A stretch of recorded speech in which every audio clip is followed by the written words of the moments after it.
3 years ago, I was anxious, overwhelmed, and constantly chasing some future version of happiness that never arrived. I was living the way most people in the Western world live, rushing from one thing to the next, measuring my worth by productivity, feeling like I was never doing enough or being enough. Then I spent 6 months studying Japanese culture and philosophy, not as a tourist, but as a serious student trying to understand why people in Japan seem to approach life so differently. What I discovered changed everything. 7 specific habits that aren't just practical strategies, but entire philosophies about how to exist in the world. These habits didn't just change what I do. They changed how I think, how I feel, and ultimately how I live. And I'm going to share all 7 with you right now, because this information has the power to transform your entire relationship with daily life. Let me be clear about something first. This isn't about romanticizing or appropriating Japanese culture. This is about learning from a society that's cultivated wisdom over thousands of years, about living with intention, finding peace in the present moment, and creating beauty in ordinary things. These aren't trends or life hacks. They're deep philosophical practices that have sustained people through centuries, and they work regardless of where you live or what your life circumstances are. Here's what happened when I started implementing these habits. My anxiety decreased dramatically. Not because my life got easier, but because my relationship with difficulty changed. I stopped feeling like I needed to be somewhere other than where I was. The constant restlessness that had defined my entire adult life began to quiet down.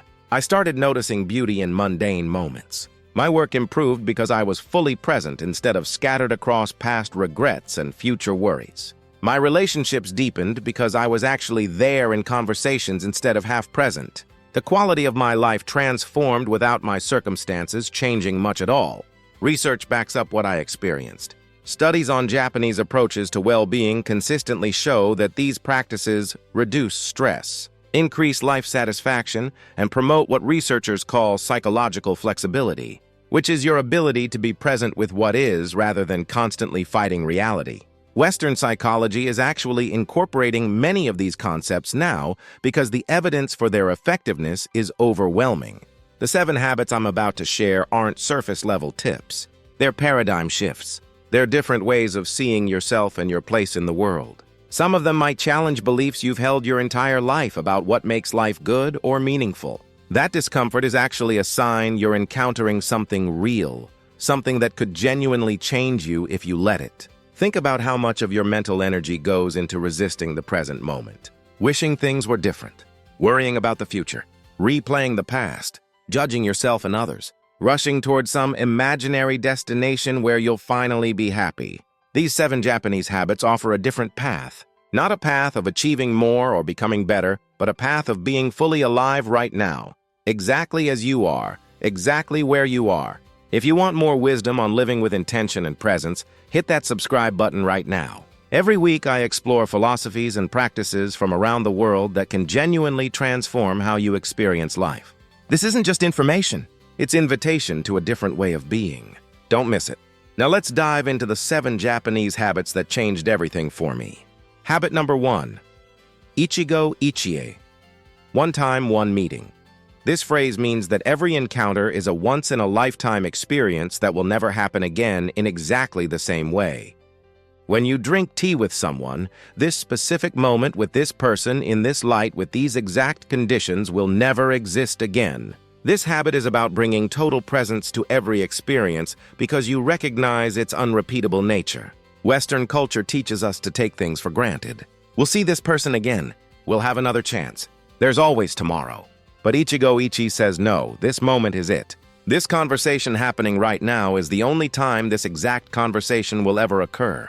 When you internalize this, your attention transforms. You stop half listening while planning what to say next. You stop rushing through experiences to get to the next thing. You become fully present because you recognize the preciousness of now. I started practicing this during ordinary moments. Making coffee in the morning, walking to my car, talking with the cashier at the grocery store. Instead of treating these as throwaway moments between the important stuff, I recognized them as the only time I'd ever experienced this exact configuration of light, sensation, interaction. It sounds almost too simple, but the effect was profound. Life started feeling rich and meaningful even during mundane activities. I wasn't waiting for special occasions to be present. Every occasion became special. Habit number 2, wabi-sabi, finding beauty in imperfection. This is one of the most liberating concepts I've ever encountered. Wabi-sabi is the acceptance and appreciation of imperfection, impermanence, and incompleteness. It's finding beauty in the cracked, the worn, the asymmetrical, the humble. It's the opposite of the Western obsession with perfection, newness, and control. In Western culture, we're taught that value comes from perfection. The perfect body, the perfect career, the perfect relationship, the perfect home. This creates constant dissatisfaction because perfection is impossible. You're always falling short, always needing to fix or improve something. Wabi-sabi offers a radical alternative. What if the cracks are where the beauty is? What if aging and weathering make things more beautiful, not less? What if your imperfections aren't flaws to fix, but essential parts of your unique character? I have a scar on my hand from a childhood accident. I spent years wishing it would disappear. After learning about wabi-sabi, I started seeing it differently. This scar is part of my story. It's proof I've lived, taken risks, survived. The wrinkles appearing on my face aren't signs of decline, but evidence of years of laughter and expression. My home doesn't need to look like a magazine. The lived-in quality is what makes it feel like home. This shift in perspective eliminated so much unnecessary suffering. I stopped fighting reality and started appreciating it. Habit number 3, Kaizen, continuous small improvement. Kaizen literally means change for better. It's the practice of making tiny improvements continuously rather than seeking dramatic transformations. In Japanese business, Kaizen means improving processes by 1% repeatedly. In personal life, it means getting 1% better every day instead of trying to overhaul your entire existence overnight. Western culture is obsessed with dramatic transformation. Lose 30 pounds in 30 days. Completely reinvent yourself. Make this one change and everything will be different. This creates a boom-bust cycle. You go all in, burn out, give up, feel like a failure. Kaizen offers a sustainable alternative. What's the smallest possible improvement you could make today? Just that. Then tomorrow, another small improvement. Over time, these compound into massive transformation, but you're never overwhelming yourself. I applied Kaizen to everything. Instead of trying to start meditating for an hour a day, I started with 2 minutes. Instead of committing to daily exercise, I committed to putting on workout clothes. Instead of trying to become fluent in a language, I learned 5 words a day. These tiny commitments were so easy I couldn't fail, but they accumulated. 2 years later, I have a consistent meditation practice, exercise regularly, and can hold basic conversations in Japanese. Not from discipline or willpower, but from making improvements so small it was effortless. Habit number 4, ubetori, never compare yourself to others.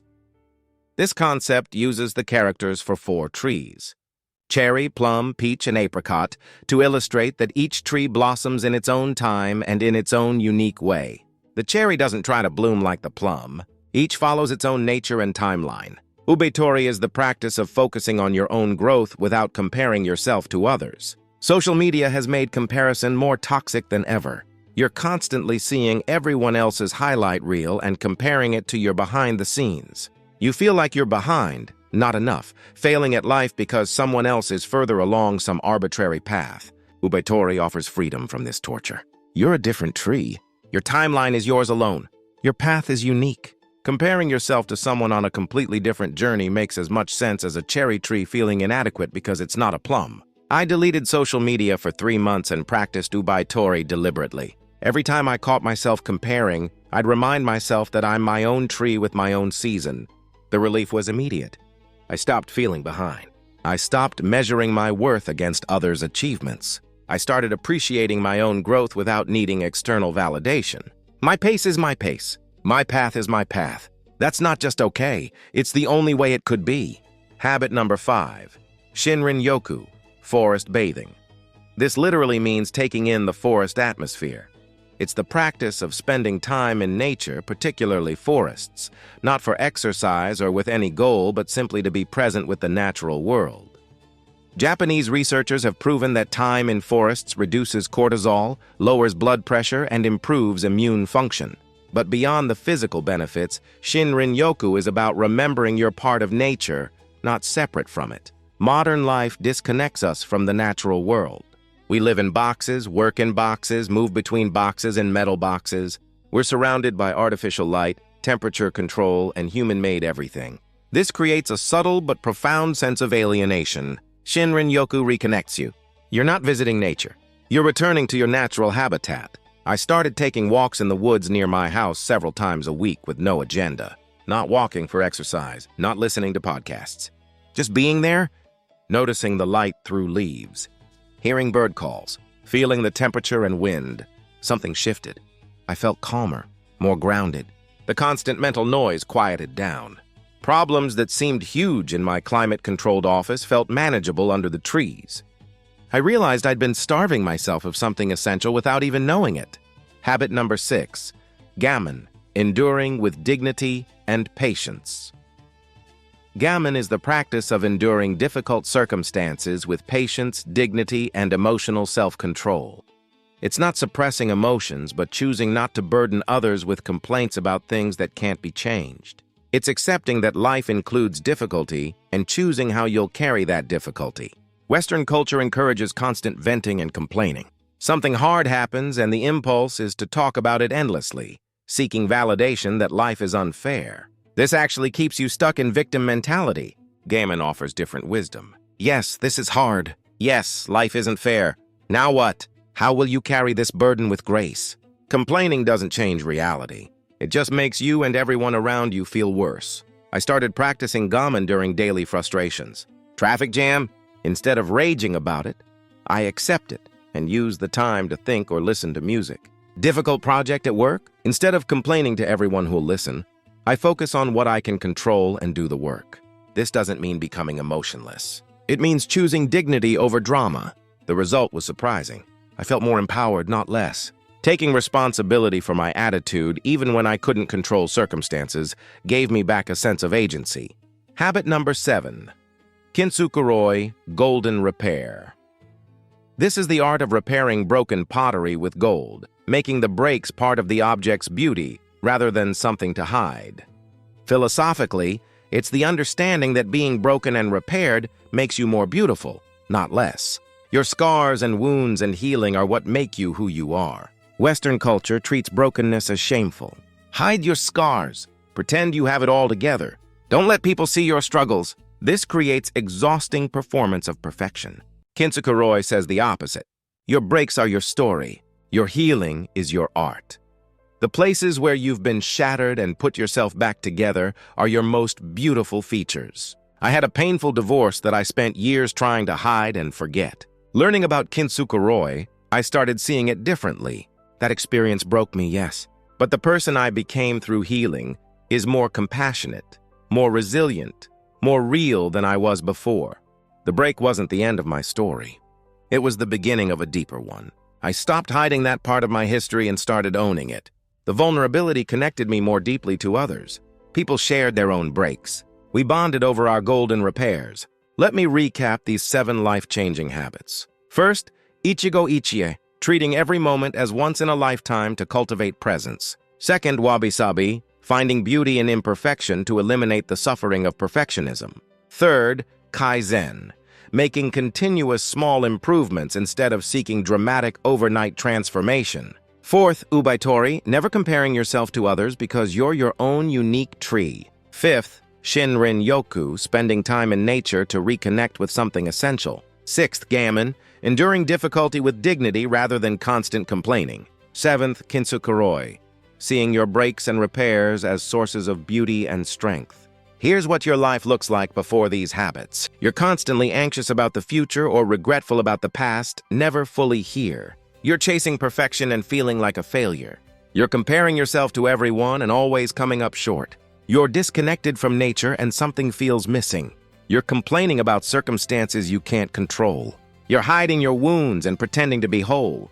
You're exhausted from performing and never feeling like enough. Here's what your life looks like after embracing these habits. You're present with what is, finding richness in ordinary moments. You appreciate imperfection in yourself and others, which creates peace. You're making small, steady progress without overwhelm. You're focused on your own unique journey without comparison. You feel connected to something larger than yourself. You face difficulty with grace and dignity. You own your entire story, breaks and repairs included. You're not performing anymore. You're just living fully and authentically. Your challenge is this. Pick 2 of these 7 habits. Just 2. Study them. Practice them intentionally for the next 30 days. Notice what shifts. Drop a comment telling me which 2 habits speak to you most strongly. I want to hear which ones resonate and why. If this video opened your mind to a different way of being, hit that like button so more people can discover this wisdom. Subscribe because every week I'm exploring philosophies and practices that can genuinely transform how you experience life. These 7 Japanese habits aren't just interesting ideas. They're invitations to a different way of thinking, feeling, and living. A way that's been tested across centuries and proven to create more peace, more presence, and more meaning. You don't have to keep living the way you've been living.